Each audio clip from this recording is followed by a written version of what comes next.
My name is Kate, and I grew up in a small house that always smelled of fresh bread. Dad inherited the family bakery from his parents, and I loved helping him knead dough after school. Mom was different. She was a realtor, always dressed in sharp suits and heels, bringing in more money than Dad ever did. "Kate, come set the table," Mom called one evening. I was 12, gangly and awkward, more interested in reading than anything else. "Coming!" I shouted back, dog-earing my page.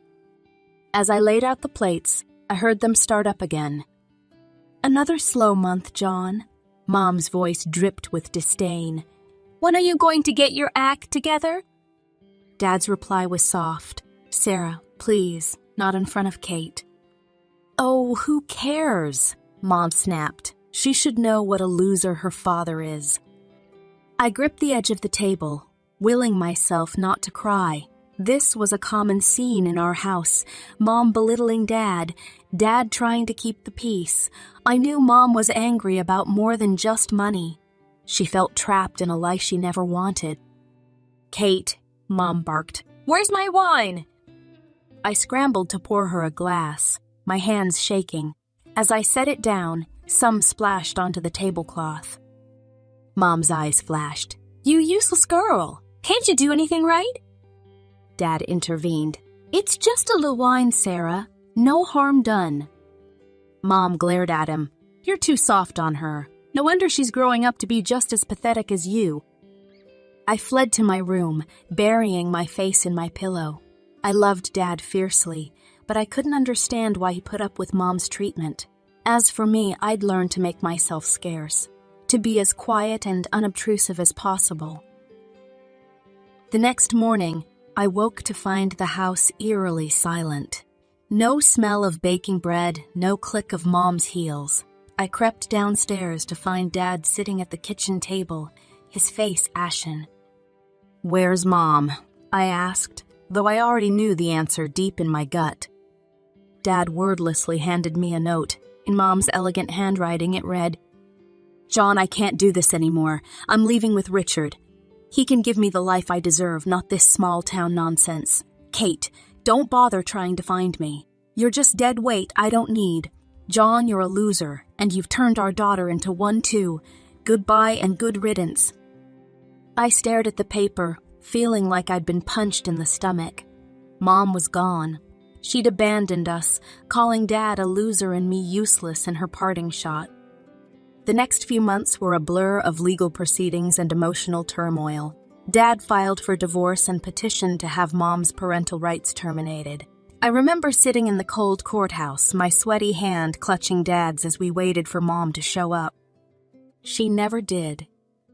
I zoned out as the adults talked, catching snippets like abandonment and unfit parent. When it was over, Dad squeezed my hand. "It's done, Katie," he said softly. "The divorce is final and your mother's parental rights have been terminated. It's just you and me now." I nodded, feeling a mix of relief and sadness. Life got harder after that. Dad threw himself into work, spending long hours at the bakery. Despite being only 12, I took on most of the housework. I'd come home from school, do my homework, then start on dinner and laundry. 3 years passed in this routine. Then, just after my 15th birthday, everything changed again. Dad came home one day, his face a mix of shock and grief. "Uncle Pete died," he said, collapsing into a kitchen chair. "Oh, Dad, I'm so sorry," I said, hugging him tight. He hugged me back, then pulled away, his eyes wide. "Katie, you won't believe this. He left me everything. Almost $300,000. I'm his only living relative. I don't know what to do with it all." But Dad figured it out quick. He invested a chunk of the money into the bakery, upgrading equipment and expanding the menu. Within months, our little bakery was the talk of the town. Dad hired more staff, extended the hours, and before we knew it, he was opening a second location across town. By the time I turned 16, Dad owned 3 thriving bakeries. Our financial worries were a thing of the past. I quit my school job and focused on my studies. We even took our first real vacation. a 2-week trip to Europe. As the years went by, Mom became a distant memory. Dad dated occasionally, but never seemed interested in remarrying. I didn't push it. We were happy as we were. High school graduation came and went in a blur of cap tossing and teary hugs. I'd worked my butt off and it paid off. I was headed to State University to study finance. The morning I was set to leave, Dad handed me a small box. "What's this?" I asked, opening it to find a key. Dad grinned. "Your graduation gift. It's an apartment near campus. No more worrying about dorm life or rent." I stared at him, speechless. "Dad, I can't. This is too much." He waved off my protests. "You earned it, Katie. Now go make me proud." College flew by. I threw myself into my studies, determined to make the most of the opportunity Dad had given me.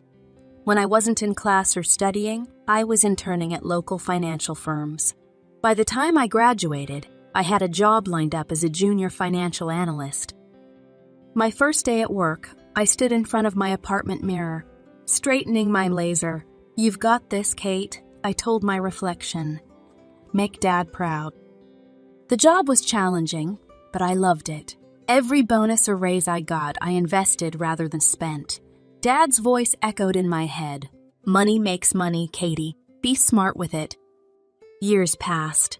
By the time I hit 32, those smart investments had paid off.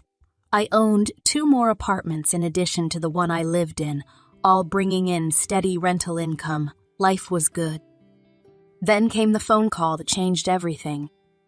"Katie," Dad's voice sounded strained. "Can you come over? I need to talk to you about something." I found him sitting at his kitchen table, looking older than I'd ever seen him. "What is it, Dad?" I asked, fear clenching my stomach. He took a deep breath. "It's cancer, honey. Stage 4 pancreatic." The world tilted on its axis. "No," I whispered.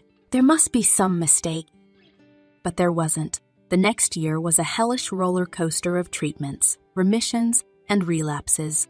I spent every free moment at the hospital or at Dad's house, making his favorite cheese soup, even when he was too nauseous to eat it. One crisp autumn day, I arrived at Dad's house to find him sitting in his favorite armchair, a serious look on his face. "We need to talk, Katie," he said, patting the seat next to him. "The doctors gave me 6 months, tops." "No," I said, shaking my head furiously. "They're wrong. We'll get a second opinion. Well—" "Katie," he interrupted gently. "It's okay. I've made my peace with it. I'm selling the bakeries. Everything's going to you. You'll be set for life."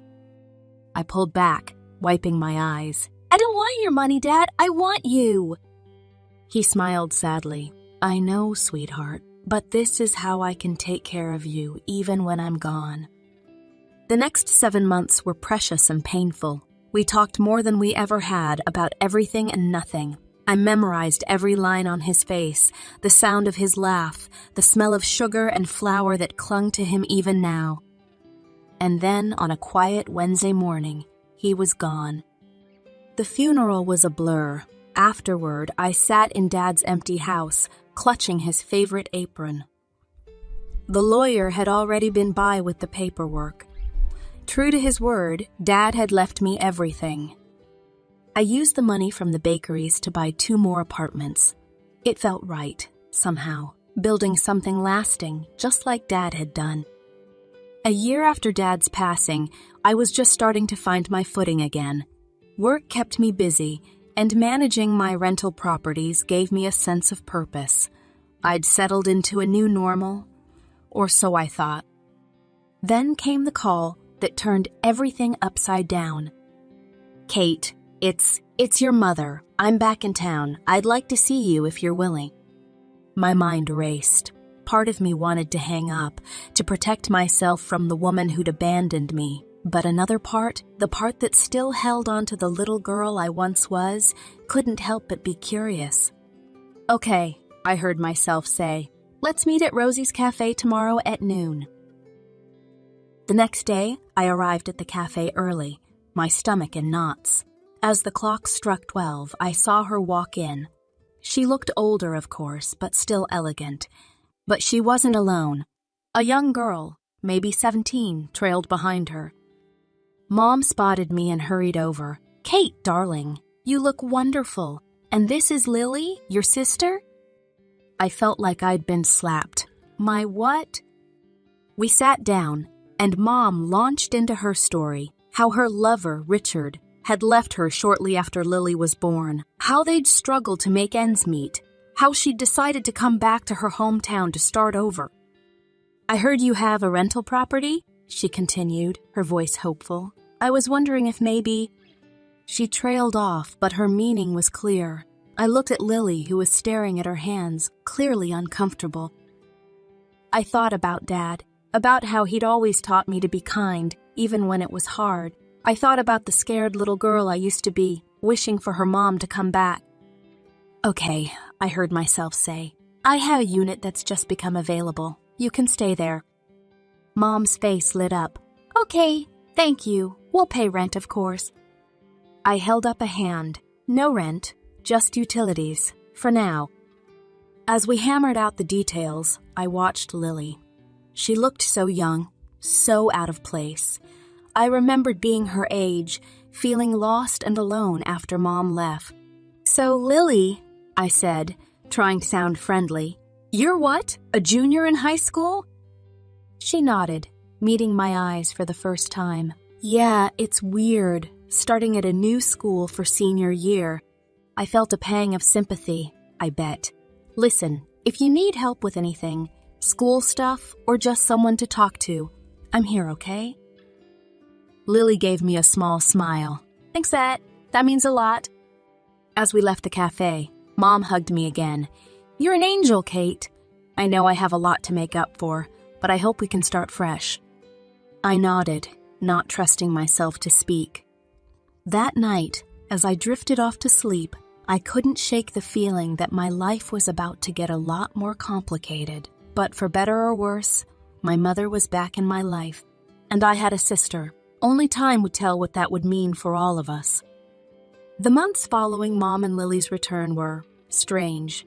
Mom quickly found work as a realtor, slipping back into her old life as if she'd never left. Lily enrolled in the local high school for her senior year. I kept my distance, unsure how to navigate this new family dynamic.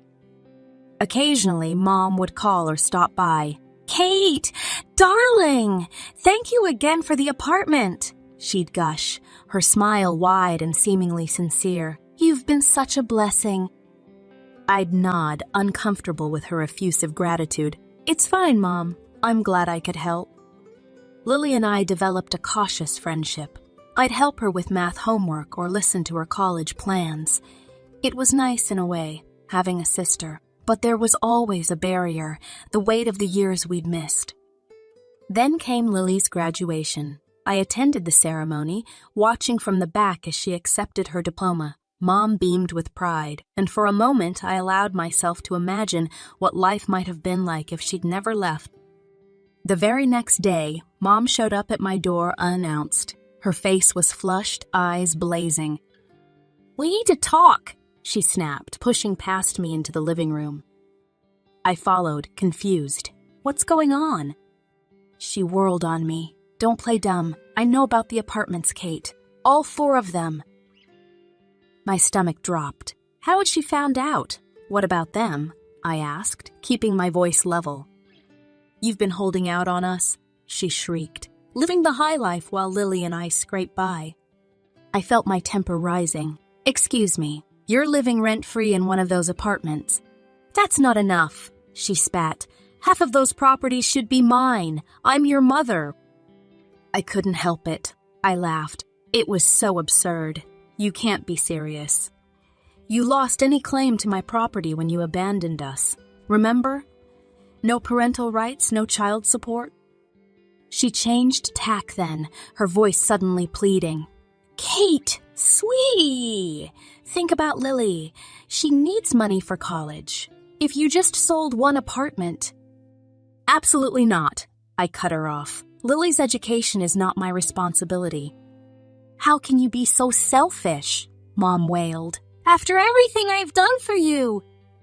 That was the last straw. "Everything you've done for me?" I repeated incredulously. "You mean abandoning me? Calling me useless in your goodbye note? Or wait, do you mean living rent-free in my apartment for months?" Mom recoiled as if I'd slapped her.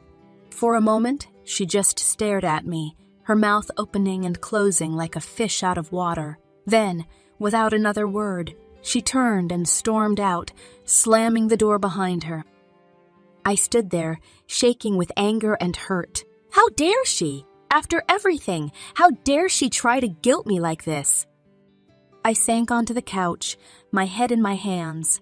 I'd known, deep down, that letting Mom back into my life was a risk. But I'd hoped. Well, I wasn't sure what I'd hoped for. As the adrenaline faded, I felt a deep, aching sadness. This woman who should have been my protector, my support, was nothing but a stranger who wanted to use me. And Lily. God! What was I going to do about Lily? 2 weeks after Mom's blow-up, I was grabbing coffee at my usual spot when I noticed the barista giving me odd looks. As I waited for my order, I overheard a snippet of conversation from a nearby table. "Can you believe it? Charging her own mother rent when she's got all those apartments?" I froze. Surely they couldn't be talking about me? But they were. Over the next few days, I caught more whispers, more sidelong glances. It seemed Mom had been busy spreading her twisted version of events to anyone who would listen. Then came the Facebook post. I saw it during my lunch break and nearly choked on my sandwich. My daughter Kate has 4 apartments she rents out, making a fortune but refuses to help pay for her sister's college education. She's forcing me to pay exorbitant rent when I can barely make ends meet. I'm heartbroken that my own child could be so greedy and selfish. The comments poured in, each one a knife to my heart. How could she do that to her own mother? What a horrible person. I always knew there was something off about her. Friends, relatives, even old classmates I hadn't spoken to in years, all of them jumping on the bandwagon, shaming me for my supposed greed. Not one of them seemed to remember or care that this woman had abandoned me as a child. Just when I thought things couldn't get worse, my boss called me into his office. "Kate," he said, his face grave, "we need to talk about this situation with your mother. It's starting to affect the company's reputation." I felt the blood drain from my face. "Sir, I can explain." He held up a hand. "I'm not asking for details, but I need you to resolve this quietly and quickly. We can't have this kind of drama associated with our firm. Understand?" I nodded numbly, not trusting myself to speak. Back at my desk, I found an email notification about unpaid utilities for Mom's apartment. Great, just great. With shaking hands, I dialed Mom's number. "What do you want?" she snapped by way of greeting. I took a deep breath, trying to keep my voice steady. "Mom, there are unpaid utility bills for your apartment. We agreed you'd cover those, remember?" She scoffed. "Oh, please! You're rolling in money from all those apartments? You can afford to pay a few bills." "That's not the point," I said, my patience wearing thin. "We had an agreement." "An agreement?" she interrupted. "Like the agreement that you'd help your family? Fat lot of good that did us." I sat there, phone in hand, feeling like the world was crumbling around me. How had I let things get this far? I'd tried to do the right thing, to be kind and generous, and this was how I was repaid. With a heavy heart, I made an appointment with a lawyer. "Ms. Stevens," the lawyer said, reviewing my case, "you have every right to evict your mother. She has no lease, pays no rent, and you've given her ample notice about the utility bills." I nodded, feeling a mix of relief and dread. "What do I need to do?" He handed me a document. "This is an official eviction notice. Serve it to her, and if she doesn't comply, we can take legal action." Armed with the paper, I drove to Mom's apartment, my apartment really. My hands shook as I knocked on the door. Mom answered, her face twisting with displeasure when she saw me. "Oh, it's you. Have you finally come to your senses about selling an apartment for Lily's college?" Lily's picked out her school. Tuition's due next month. My shock turned to anger. "Are you serious right now? After everything you've done, you're still making demands?" "Don't be so dramatic," Mom scoffed. "It's the least you can do for family." That was it, the last straw. I thrust the eviction notice at her. "Here, you have 30 days to vacate the premises." Mom stared at the paper, her face going pale. Then, without warning, she exploded. "You ungrateful little brute!" she screamed, her voice echoing through the apartment. "After everything I've done for you!" I stood my ground. "Everything you've done? You mean abandoning me? Spreading lies about me?" She lunged forward, her hand raised. I flinched, but the blow never came. Instead, she grabbed the front of my shirt, spitting insults in my face. "You're nothing. You hear me? Nothing but a selfish, heartless." I managed to break free, fumbling for my phone. "That's it. I'm calling the police." Mom's eyes widened, but she didn't back down. She continued her tirade, her words becoming more vicious with each passing second. When the police arrived, I was shaking, tears streaming down my face.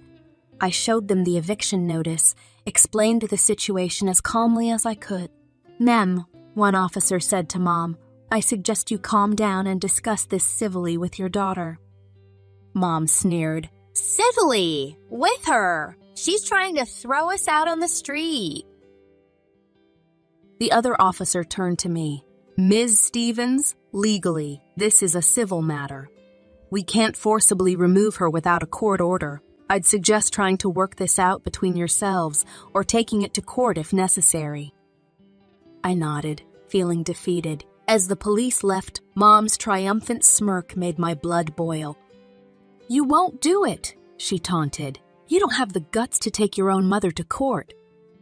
I stared at her, this woman who had given birth to me, but had never truly been a mother. In that moment, I felt something inside me harden. "Watch me," I said, my voice low and steady. Before she could respond, I turned and walked away. As I reached my car, I heard the slam of the apartment door behind me. As I drove home, I thought about what lay ahead. A court battle, more drama, more pain, but also, maybe, a chance to finally break free from the toxic hold my mother had over me. The day of the court hearing arrived, and I felt like I might throw up. As I walked into the courtroom, I saw Mom and Lily sitting on the opposite side. Mom's eyes were red and puffy, while Lily looked like she wanted to disappear. The proceedings began, and Mom put on quite a show. She wept dramatically, her voice breaking as she addressed the judge. "Your Honor," she sobbed, "my daughter has become so cold-hearted. She's trying to throw her own mother and sister out on the streets after everything I've done for her." I clenched my fists, willing myself to stay calm. Then my lawyer stood up, and I felt a wave of relief wash over me. "Your Honor," he began, his voice steady and confident, "I'd like to present some evidence that paints a very different picture of this situation." He proceeded to lay out the facts: Mom's abandonment when I was 12, the termination of her parental rights, her failure to pay any child support. He showed the judge the documentation of the rent-free arrangement and the unpaid utility bills. But he wasn't done. "Furthermore, Your Honor, we have evidence that Mrs. Stevens is not, in fact, in the dire financial straits she claims." Mom's head snapped up, her eyes wide. My lawyer continued, "Mrs. Stevens owns an apartment in another city, left to her by her former partner. She currently rents out this property for a substantial monthly income." The courtroom fell silent. The judge turned to Mom, his expression stern. "Is this true, Mrs. Stevens?" Mom's face had gone pale. She opened and closed her mouth a few times before finally whispering, "Yes, Your Honor." The judge's voice was cold as he delivered his verdict. "This court grants the eviction. Furthermore, Mrs. Stevens will pay back rent for the month she occupied the apartment rent, free. Mrs. Stevens, your actions are nothing short of unconscionable. This case is closed. The gavel came down with a bang that seemed to echo through my entire body. It was over. We'd won. As we left the courtroom, I caught sight of Lily. She looked lost, confused, and my heart ached for her. This wasn't her fault. I walked over to her, ignoring Mom's glare. "Lily," I said softly, "I'm sorry it came to this. If you need help, real help, you can still reach out to me, okay?" She nodded, tears in her eyes. "I'm sorry, Kate, I didn't know." I gave her a sad smile and walked away, feeling like a weight had been lifted from my shoulders. In the weeks that followed, Mom and Lily moved out of my apartment. I heard through the grapevine that they'd gone to live in Mom's other property. I didn't try to contact them, and they didn't reach out to me. As I stood in the now empty apartment, memories of the past few months flashed through my mind. The hope I'd felt when Mom came back, the pain of her betrayal, the stress of the court case. But underneath it all, I felt free.